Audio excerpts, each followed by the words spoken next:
Hey guys, this is JZNES back again with another video. Today we are talking about Final Fantasy VI, or 3 for the Super Nintendo, if you like. 3 on the Super Nintendo, but 6 in the series as a whole.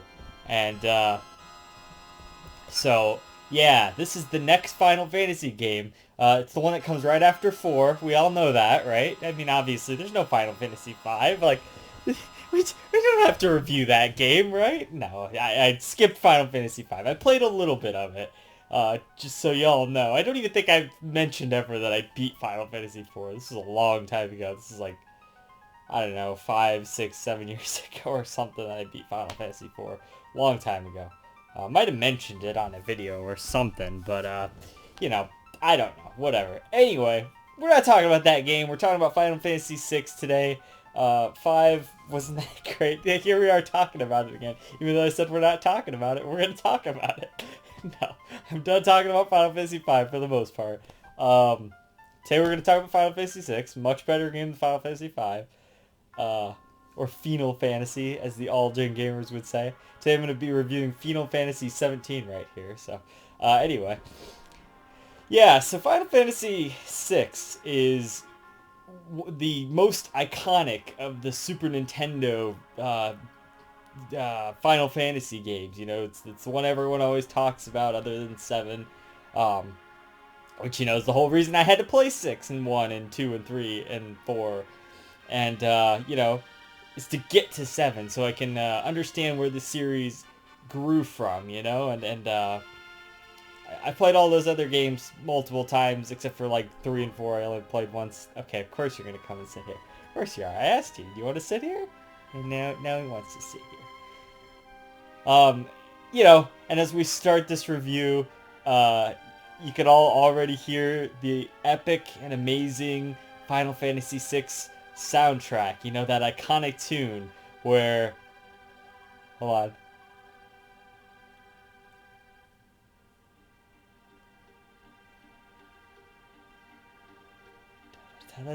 You know, like where they're going, they're walking through the snow.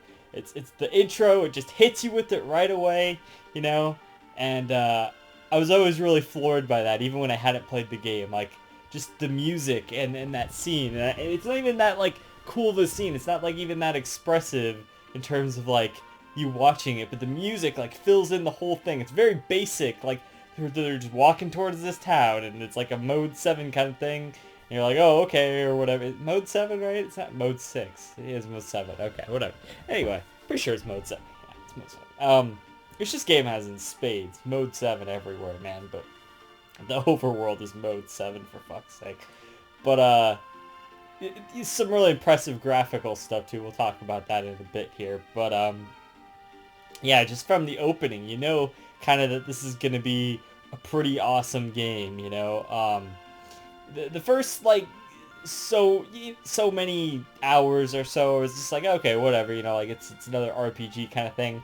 And there's moments in this game where you're like, what's the big deal, you know? Like I don't really necessarily see what's so special about this game, but when the package comes together as a whole, it just really works at the end of the day, you know. But there are moments, and I'll talk about those moments where it's just like, I mean, let's just talk about it now. Like, some of the later stuff in the game, like, there's some moments... It's not even just the later...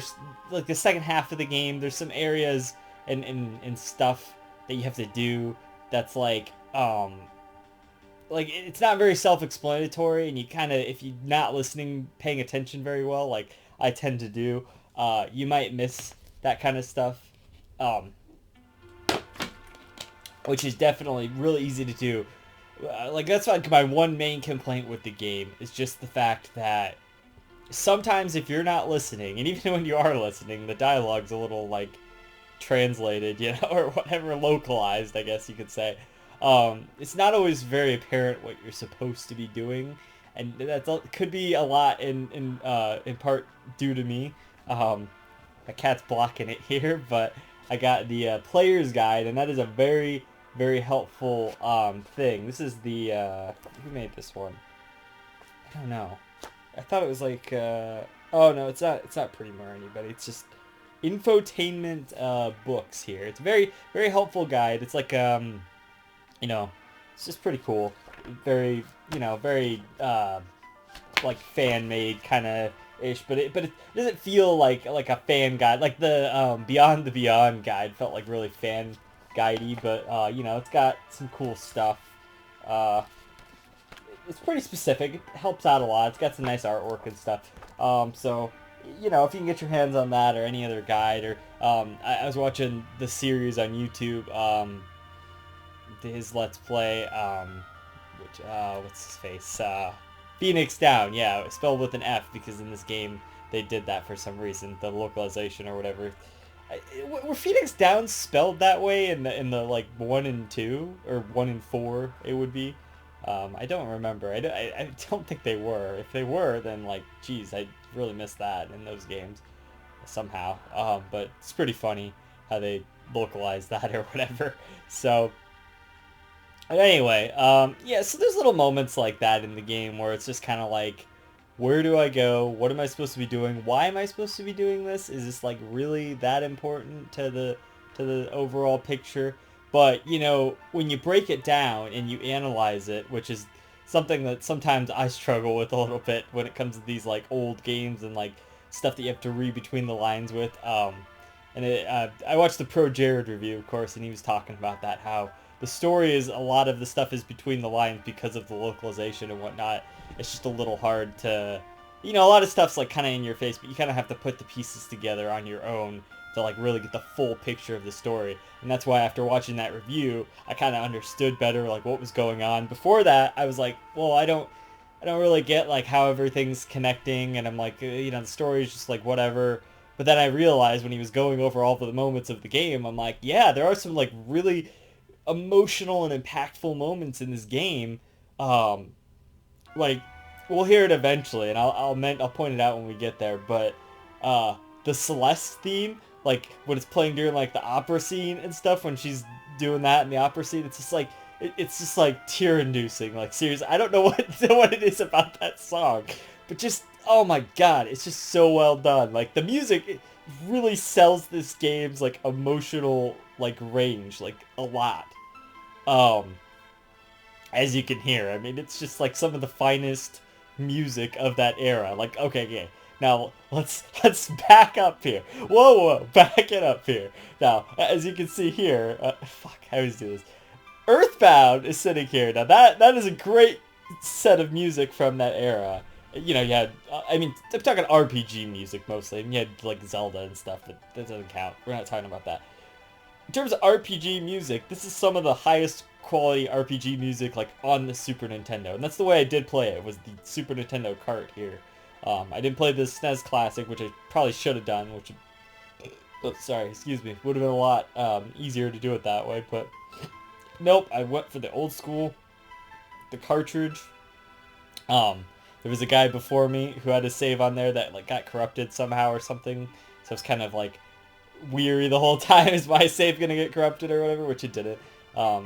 But he was level 99, and then he had some funny name or something. I took a picture of it and sent it to my friend, so I'll bring it up in some other video if I like find that picture or whatever. But it was pretty funny, and I'm like, yep, this is cool. Like that this guy like had this here. It was the second file too, and the first file was open. The third file was open, so he like knew somebody was gonna buy his game. Basically, he just wanted to have that on there for the next person to see, kind of thing. But yeah, anyway, so. You know the other thing that's interesting while we're talking about the music, I thought something like this. I think this is who's this theme? This is like Locke's theme or something.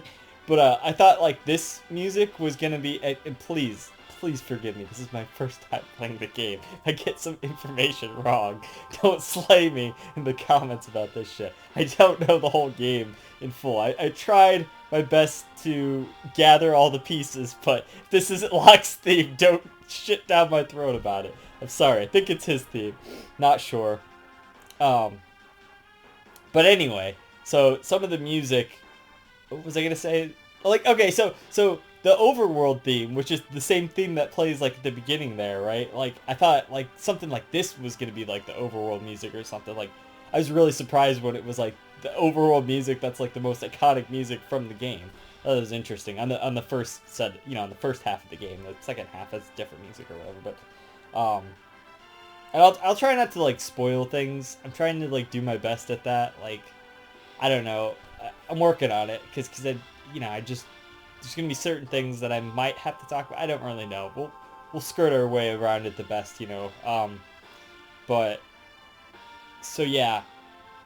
It was really interesting though. My point, okay, so let's back it up a second. My point with that negative point there where it's like, oh, I don't always know where to go. Like, okay, modern games have spoiled me to an extreme degree, where in all of the like newer Dragon Quest games, and even some of the older ones, when they went back and remade them and stuff, like they put in features where you could talk to your party. Your party would tell you stuff about, how they feel about what's going on, and then here's the bottle theme. That's kicking. They would tell you stuff about how it's going. As per Jared would say, oh, best song in the game. Oh, best song in the game. Best song in the game. Yeah, because it's a really great soundtrack, and it's so iconic. And we'll go through it as we listen through the soundtrack as time goes on. But so yeah. Anyway, all of like the newer RPGs that I've played that are like really good RPGs, like turn-based RPGs and stuff that are like Dragon Quest and some of the newer, like, I don't know, like Mega Man Battle Network even has a feature where you hit a button and Mega Man will give you a hint about what you need to do. He's not going to just say, hey, go do this thing. Not always. He does sometimes, but that would have been really helpful here. And I was thinking about it earlier, and I'm like, well, okay, there's not really a good place for them to do that. And I'm like, wait, yes, there is, because when you get the airship, on the airship, this is where you switch out your party members. Every party member is roaming around there. So this would have been like an excellent way to put some extra dialogue in there. And there probably is some extra dialogue like that I probably missed or whatever. But a little bit of unique dialogue and a little bit of the situation that's going on at the moment. And sometimes they can just say, hey, we need to go to this place. And I'd be like, oh, okay, cool. And that would have been pretty good. So if they ever like remake this game, I know that they did remake this game like for iOS, but like everyone hates that version or whatever because it looks bad, and it does look bad compared to the Super Nintendo graphics. It looks really shitty. So if they'd had something like that, I know this is an older game. I'm not blaming it for that. I'm just saying that would have been really cool to have something like that because I'm a spoiled new gamer who loses his place sometimes. But it's not a big deal. That's just it's like a nitpick kind of thing, Like, that's probably my biggest complaint with the game, and it's a small complaint, And just the fact that, like, sometimes the story would go, like, over my head because there's, like, so much going on, the characters and whatever. And that's what I want to say about the story. It's a very character-driven story, which is, like, a cool part of it is like, the characters are, like, really well done. But you're not always like putting all the pieces together, like I said, so it's kind of hard to keep up sometimes. And for me anyway. For you guys, you might, oh, I got that 100%, first go through. That's fantastic. And that's fantastic. So one of my friends says that. Anyway, so yeah, so you I can't stop thinking about that. Okay, this is like, yeah, okay, this is a good theme too. Anyway, best song of the game. No, this is like a lesser one, but still great music. But anyway, so yeah, stuff like that. You just like, that was like my biggest complaint. I don't know, there was like a few boss battles. There's like this one guy where, and sorry to say, I cheesed him. You all know who I'm talking about if you fucking played the game once I tell you, but there's a boss where he only appears once one of your party members dies, or something to that effect, like when you're low on health or when one of them dies. And it's really annoying because you can't really take him out otherwise. So what I did was I just used there's a glitch in this game where you can basically kill any enemy by doing a certain thing or something, and if they're susceptible to it, it's like even worse, or something to that effect. There's a spell, it wasn't Doom, that's not the one I used because I didn't have that one. I used whatever the other one was.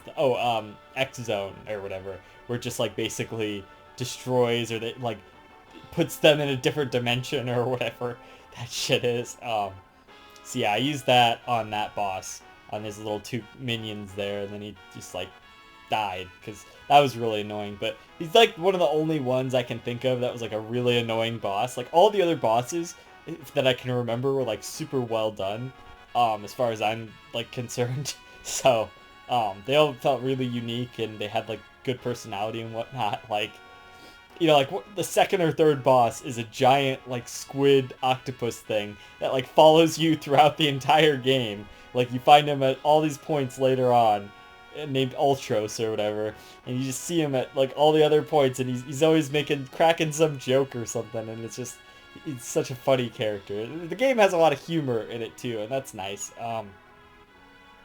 I feel like 98% of the other Final Fantasy games that I played are all taking themselves like fucking 100% way too seriously. That's like part of the reason I like Dragon Quest 2 is because it's serious, but you also have like adorable slimes and like cool monster designs and stuff, and like cool characters and stuff that like really helps out the rest of the thing, and they're not all taking themselves damn serious like 100% of the time, you know, like that's nice. When you have that kind of thing, you can have both, you know.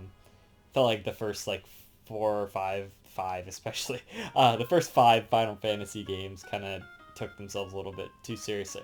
5 not so much. 5 is making too many jokes, I think, was the problem with that one. But yeah, so you know, like just it's nice that you had a little bit of both. The animations on the sprites are really well done too. Like they all have like really expressive personalities and stuff, and they like did such a good job animating the sprites. It's so well done, you know, like very animated, which is cool. So a lot of personality to the game. You know, the aesthetics are like pretty fantastic. I would say that some of the okay, so like the overworld is like a little, you know, it's a little hard to navigate like once you get the airship and stuff, because it's like not everything necessarily stands out unless you have like, you do have a map in the corner, but it's like you don't necessarily know, like if somebody says go to Narsh, which is like a town you go to a lot, it's like the first town in the game or whatever, and it's like I don't know where the fuck Narsh is, so like I have to go around and like look at every town or whatever just to find where Narsh is, and then eventually, you know, I find it, and it's actually like a crack in a mountain somewhere that you kind of have to look out for. So stuff like that is just kind of like, oh, okay, like, I don't specifically remember on the world map where all of these fucking towns are. So that was a little, you know, odd until I kind of figured out more so, like, where everything was. It did end up just pulling up, like, a map on the internet or whatever. So that helped a lot. But I'm just saying, like, stuff like that is a little like, okay, where the fuck am I supposed to go kind of thing. Okay, the one other thing I will say, there's a point in the game, kind of a turning point in the game, where a character can either live or die, and I'm not going to say who or what or when this is or whatever, and you'll know if you've played the game, but it's a very, like there's no way you would know about this. The option, like, okay, so you get an option, it's kind of a part of the game where you're sort of doing you're running. It's a very hectic moment, and they want you to get out of where you're at, right? And it's like go or wait or something like that. So it's like I'm gonna go because I've got like 10 seconds to get the fuck out of here. So but if you do that, then a character like dies, and it's just like, okay, well, how was I supposed to fucking know that? I mean, it did say that in the guide, and I was kind of waiting for the right moment or whatever. But I kind of botched it, so I actually ended up killing the one character that you can kill in the game. Ended up having him die, which sucks. I mean, I've seen all the stuff that, like, story-wise relates to him and stuff, and there's kind of a cool little twist, like, later with his story and whatever, which is cool. So I have seen all of that. I kind of know the full extent of all the character cutscenes and whatnot. I don't, you know, like, I'm not like 100% about how it all relates, and I haven't thought the most about it or whatever. I just played this game once right now, and I haven't played it again, so I haven't like picked up on all the little subtleties. But from what I know about that character and his story, like, it's a cool story. You know, all the characters have great stories. I really liked, like, most of the characters. Like I would say some of my favorite characters are it's between the two, you know, surprise, surprise, but it's between the two female leads that are like my favorite. ProJared said an interesting thing about how like the game is designed and structured in such a way that like you get to choose kind of who you want your main character to be, but like in hindsight, like realistic, like I get where he's going with that. That's cool. That's a good sentiment, whatever. But you know, like thinking about it, really, the two main characters are Terra and Celeste. You know, the two female kind of lead characters, which is awesome. Are they the only females? I mean, okay, there's like Realm, who's the like a little girl or whatever, but let's see. Pretty much. They're like some of the only females in the entire party, and of course I would gravitate towards them. But there's like some of the best characters too, is Terra and fucking Celeste. And I think by the end, you know, she has the better theme and everything. Like, I don't know, maybe is it the better theme? I don't really remember specifically which theme was Terra's theme.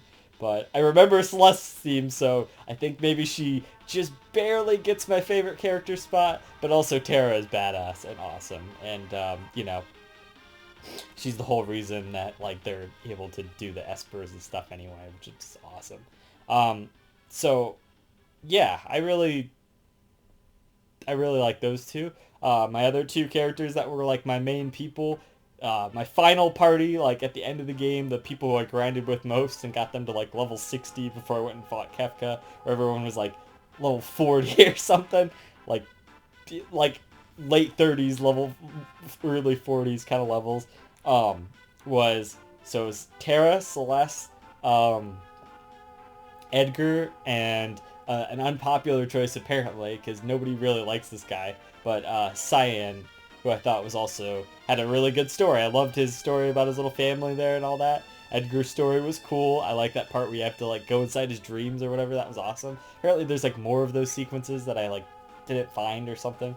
But that was a really cool part, you know? Thought that was awesome. So those are kind of like my main four characters. I really liked Edgar because he had like the drill and that auto crossbow thing where it like shoots all of the enemies. That was like the initial reason why I started using him, but I think he's just like a good character in general, and Cyan too, and I like his I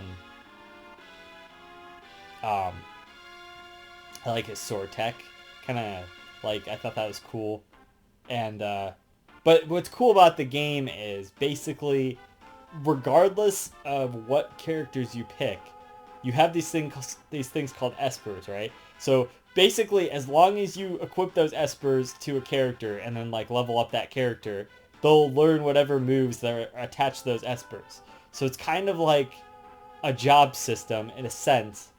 It's not really a job system. It's like a very like basic version of that kind of thing where you'll like learn those moves and you'll always know those moves no matter what esper you have equipped or no matter what anything, you know, you're always going to have those moves once you learn them 100%, which is cool. Like, that's a great system. So my point is, by the end of the game, I had all of those four characters. They all had the most badass spells, you know, the meteor spell, the ultima spell, which was like the best spell, like all the healing spells, all the revive spells, you know, they had. So they were all like super decked out. They were all missing like a few spells, but they had all, like all the main spells or whatever. So it was really cool to get to that, that kind of, to get to, you know, to grind all that out and whatever. And there's this like really cool place late game, like really like at the very end of the game. I mean, I'm sure you can just kind of go there from the start of like the second half of the game, but it's a place where you go and there's this like, it's like this forest with the you have to get there with the airship, but I think, pretty sure. But anyway, there's this forest, and all it is Tyrannosaurus Rexes and Brontosauruses. And the Brontosauruses are really rare, but when you fight them, they're like they're like the hardest like random encounter of the entire fucking game. And it's like a super great way to level. It's really cool. It's like a dinosaur forest or whatever. It's like fucking amazing. But just like little things like that is what makes this game so cool. Like, you know, just like there's areas like that randomly that are like a giant forest or whatever. There's like a continent that's like it's called the Veldt. It's like an Africa like kind of area where you fight a bunch of enemies there. It's like this big open kind of area, which is pretty cool. You find Gao there, one of the party members. That's like a lesser party member, but still pretty cool. There's like secrets hidden away that you like find in like the second half of the game. Like when you go up to that the snowy peak, like kind of near the beginning of the game. It's like you wouldn't know that there's like a Yeti up there who become a party member at one point, you know, or whatever. It's like, what the fuck? Like, and there's some characters that are like so well hidden that I would have, I wouldn't even have known about it if the walkthrough hadn't told me. There's a character that you can only get by, there's an enemy that's only on this one island in the second half of the game where you can go there and you have to know that he can eat all of your party members without thinking that's a bad thing or whatever. And you have to know this, and you have to know that once he eats all your party members, there's a dungeon inside of this like random encounter enemy. Like what the fuck? And then there's a party member in there that you can have. It's like, what the fuck is this shit? It's crazy, man. That's like so well hidden. They show it to you in the credits if you didn't like go and get him or whatever, but I just didn't feel like really doing that.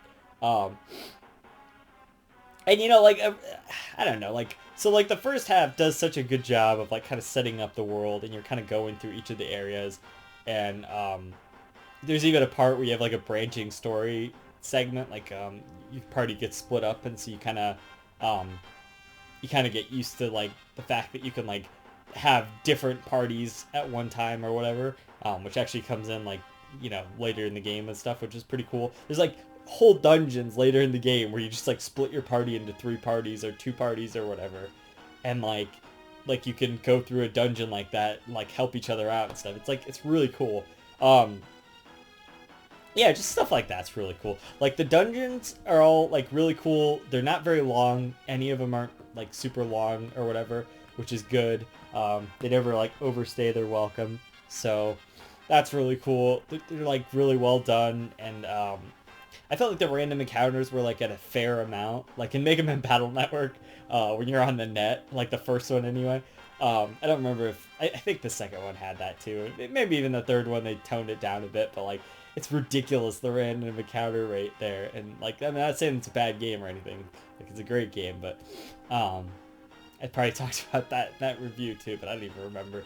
But yeah, so the dungeons are really well done. There's like little puzzles and switch puzzles and stuff. They're not like anything like Golden Sun, like kind of levels of complicated, but they're pretty well done for the time. You know, like this game for the time is like really crazy. Not like crazy, but it's kind of impressive for the time. You know what I'm saying? Like it's really well done for the era that it came out in and stuff. So yeah, I mean, just like stuff like that is really cool.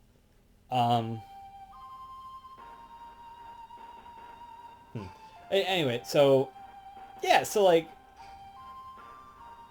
the first half of the game, there's a lot that goes on, and then there's all these like really unique set pieces. Like I said, the opera scene, the train area, where the waterfall area, where you're going like down the rivers. This where kind of fight Ultros and whatever. Stuff like that is really cool. And then the second half has like a whole different aesthetic and whatever, and it's like a whole different thing. And it's just like really cool to see some of the same areas in a different way and whatnot. So they do a really good job of using the world. And my point was, with the first half, you kind of go to a little bit of everywhere. You know, there's a few places you don't go, but they do a good job of like showing you a little bit of each town. So in the second half, you kind of have that contrast or whatnot, which is really cool. There's some like really powerful scenes in the game, like I was saying earlier. You know, thinking especially about like the first part of the second half of the game, you'll mostly know what I'm talking about, and especially, you know, with certain characters and whatnot. It's very, very touching moment there, you know. Very, very powerful things that are happening. I don't want to really ruin it for anybody, so you know, that's the thing. It's like so hard to skirt around the spoilers or whatever, but that's fine. You know, like I just want to give my impression, I think, of the game, and tell y'all to go like play it and whatnot, because Like, it's really good. Um, I don't like know if it's like it's one of the better like best Super Nintendo RPGs, but it's like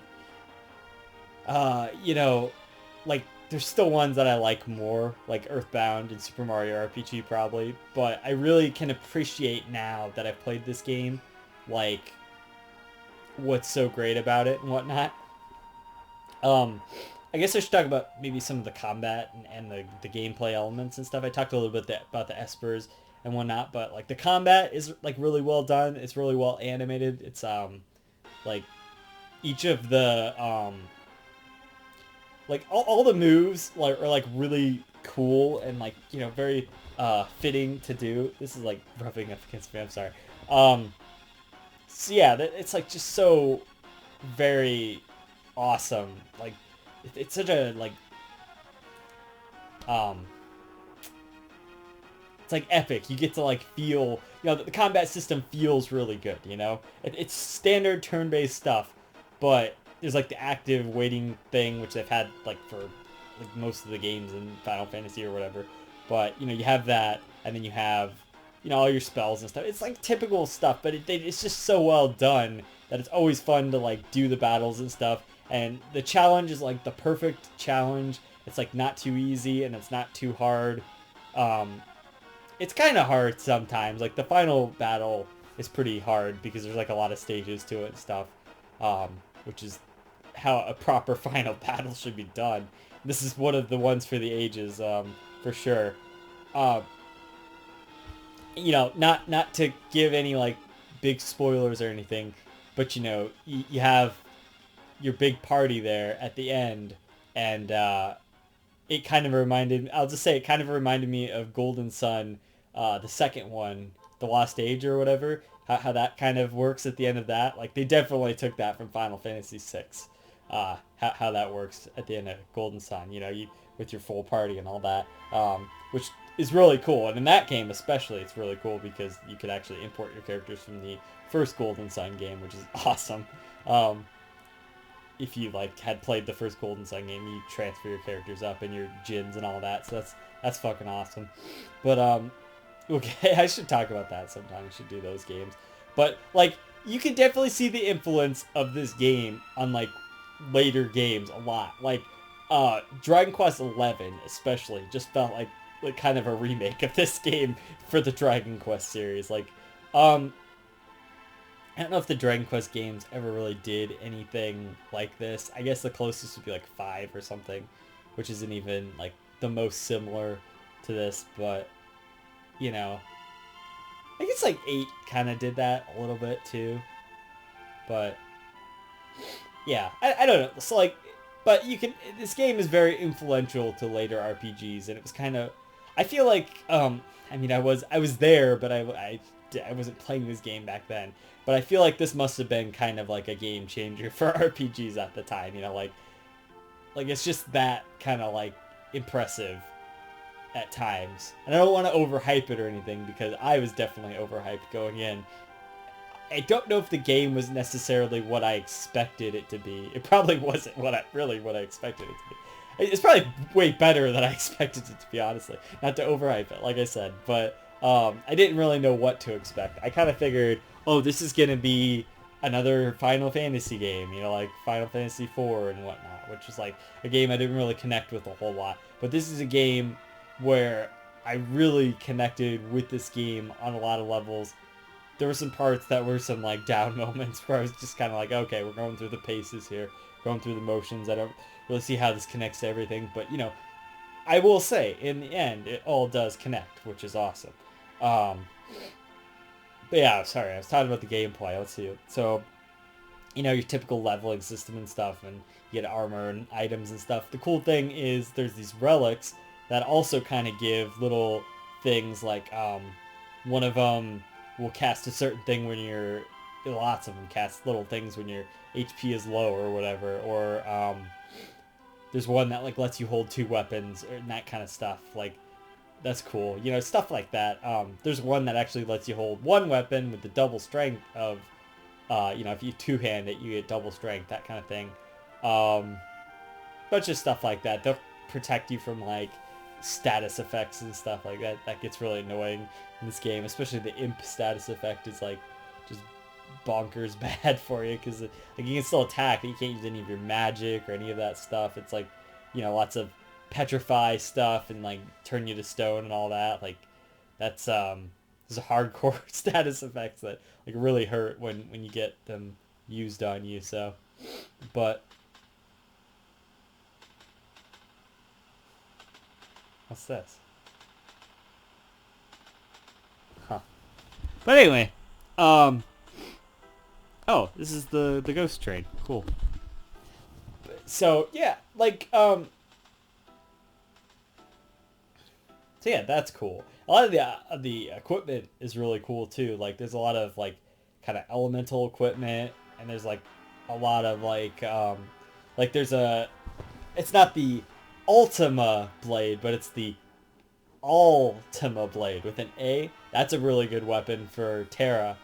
Even though when you optimize your weapons, there's a button where you can hit to optimize like your loadout, which is like really cool. Especially for somebody like me who doesn't like want to sit there and look at like all of the stats or whatever. So that's really innovative, like optimizing your loadout and stuff. I don't even know. Sometimes games today don't even do that, but like a lot of games now do that, like Dragon Quest 11 and stuff. Like, just pretty cool. I mean, they all got that from this game, you know, like, I mean, obviously it's Square Enix, but at the time, I mean, it was just Enix, or Square. It would be Square. It was just Square at the time. So, you know, nowadays they're reusing those ideas, but back then, it's like, I don't know, it's like, it's really innovative, that kind of stuff, you know, it's little things like that, like, make the game really cool. And I guess that's kind of another part of it, is like, it's not that the game hasn't aged well or something. It's aged very good, you know, very well that it's aged. But it's just kind of like you're little things like that. You take them for granted, kind of thing. You know, it's like you're like, oh, what's so special about this? But back then, that was pretty fucking special. Like, this is crazy. You know, this is insane that they have all this stuff in like a Super Nintendo RPG. You know, like it's just so well made. But it's like, you gotta think, that's why, like, I would have loved to have played this game back then and been, like, old enough to play it back then and stuff, like, is because, like just to see how impactful it was, you know, back then would have been pretty cool. But it's one of those games that it's kind of like, you don't realize how much the other RPGs and stuff took from this game until you played this game, you know?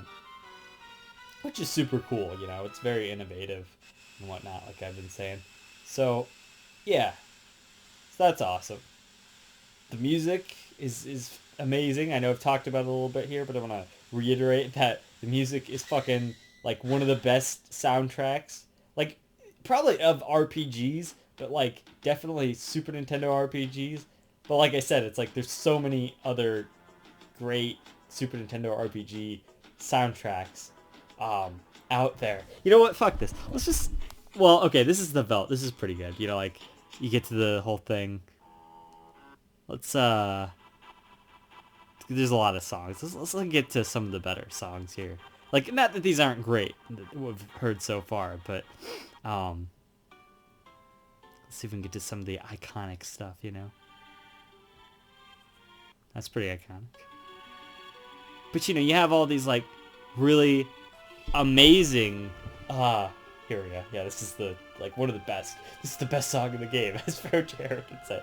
But you have all of these, like, super, like, emotional and impactful and just, like, they spell out the entire feeling that you're supposed to be going for in each scene.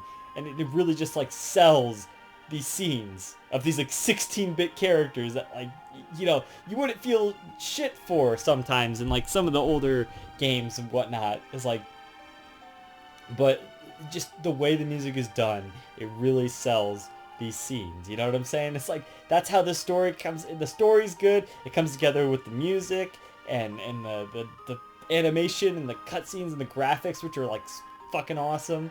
You know, they're, like, really well done. And stuff. So it's like, it all kind of comes together to be one very, like, like the epic package of just awesomeness, you know. So, and it was just super innovative. The characters are amazing. The music's fucking awesome. The environments are cool. The battles are epic, and they got like so many crazy cool enemies and whatnot. The atmosphere, the idea of like magic is like gone from this world, and then they like go and find magic, and you're like some of the only people who can use it and that kind of thing. It's like crazy. It's just like such a cool premise for the story. And all the reveals and all of the like character moments and whatnot are just great. The story's cool. It leads you along through like this kind of, you know, epic thing. I can't say too much about that. But anyway, yeah, and like just exploring the world is fucking cool. Just like everything you do in this game is like pretty cool, you know. It's pretty good. But anyway, so yeah, just like everything is really solid. It's all well done. It's all very innovative. It's all like super awesome. Like the dungeons are amazing. The characters are cool. They've got all their like unique personality and flair and whatnot, and they've all got like epic stories. You know, I mean, for the most part, like, you know, there's a few throwaway characters like Gao, and even they try to give Gao like a story when we find his dad or whatever. But like the fucking, what do you call him, the snow monster doesn't, the Yeti doesn't have like a crazy story or anything. You just kind of find him. But like characters like that, you know, it's like whatever. But like, so everyone's got such a great story. I don't really know like what else to say about the game. I like really don't want to spoil things, and that's like why I'm kind of skirting around a bunch of stuff, and it's so hard to talk about it that way. So I'm just gonna say, I don't know how long this has gone on for, but I'm just gonna say that it's a great game, and I highly recommend it. And I would say if you're a fan of Super Nintendo RPGs or that era of RPGs, definitely play it. Or if you're just a fan of RPGs, or you're looking to kind of get back into the roots of RPGs, like, I would say this is a good, maybe not like starting point, but this is like a good, I mean, this could be a good starting point. I just, if you want to see like what some of the older RPGs were like back in the day, this is one that I can't, it's like, I can't say that like nothing really like, oh, this didn't hold up about it, or where like it holds up like in its entirety, you know, like there's not really that many flaws about it, and if you're following a walkthrough or whatever, it's like you're not gonna get lost. You might be a little bit confused, you might be a little aggravated, oh, you gotta go and look up your walkthrough or whatever, but like none of that matters, because it's like the game is just so epic and like emotional and just so well done as is, that it's like